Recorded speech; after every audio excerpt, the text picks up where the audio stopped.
So this question, Sarah, is how do I know if I'm charging enough for my services? This is such a good one. Oh, gosh, we get this one all the time. We get this all the time. All the time. Yeah. We ask ourselves this all the time. this, we question this all the time. So what do you think it is, Sarah? How do I... Something that is sticking out to me is resentment. Oh, okay. So if you're charging someone, right? And you're like, oh my God. I have so much resentment. We're going to bring this up now. I thought it was towards me. And I'm like, Sarah, we're talking about private conversation, right?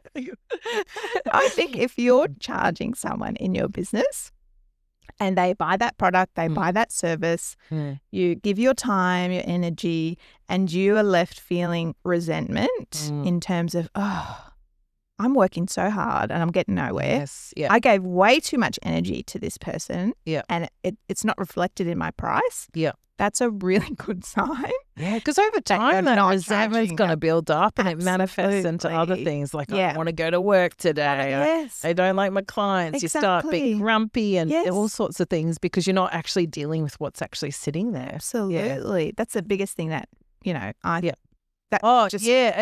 what? I feel like I've made all the mistakes you can make in business. I can tick every box, but because I get this when I first, because I think it's easy maybe from the outside or, in the ideal world, we all just charge the right amount. But I remember when I started and working with a lot of businesses as well, that I didn't feel confident charging enough though.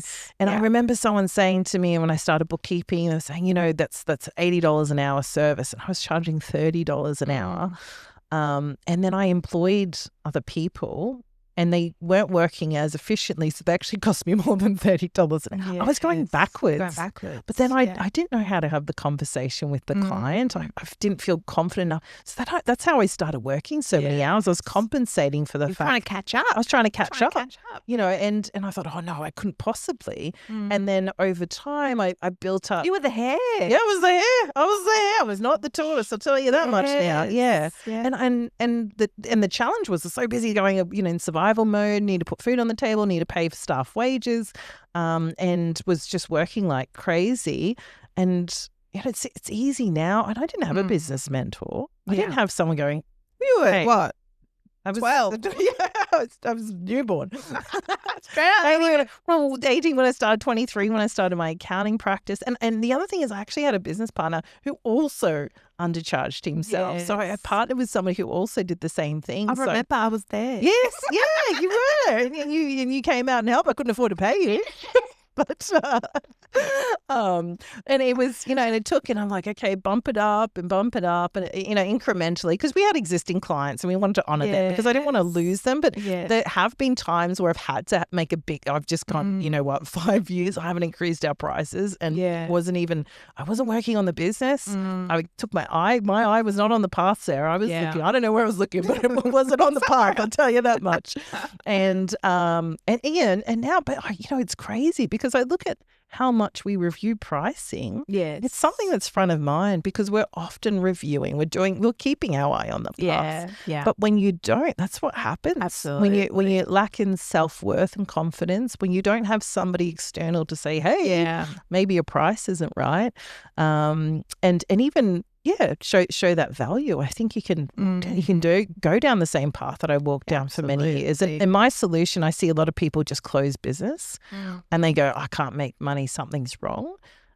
My solution was nothing's ever going to take me down. I was a fighter. Yeah. And it didn't matter if I slept 3 hours a night, if I worked 24/7. Nothing was ever going to beat me. How crazy if I just lifted my prices. Yes, that's could have put an end to a lot of that craziness. You say something frequently to some of our members, and it is that if you don't feel uncomfortable with the amount that you're charging too low. Yeah. I love that. Because I know when we're in I always get a little bit of, I talk about this as well, that sometimes, like, I had so much fear of rejection that sometimes, even when we finally got the pricing right, I go, well, Sarah, this is how much it is today.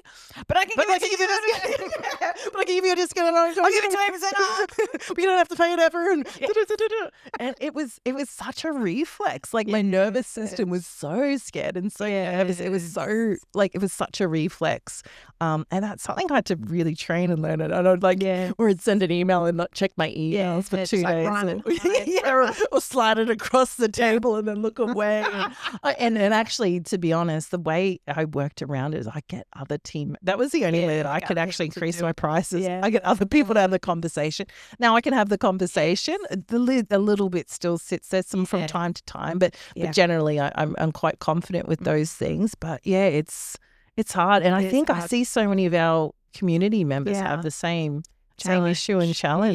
We had a catch up a couple of days ago with the business owner, and she very matter of factly said, I just put up my prices every year. Every February, prices go up. And I was like, slow clap. We were like, because we went through her numbers and she was doing really well. Yeah, she started 4 years ago and almost tripled the profit within that business. She knew her worth. She knew what she was offering. It was great value.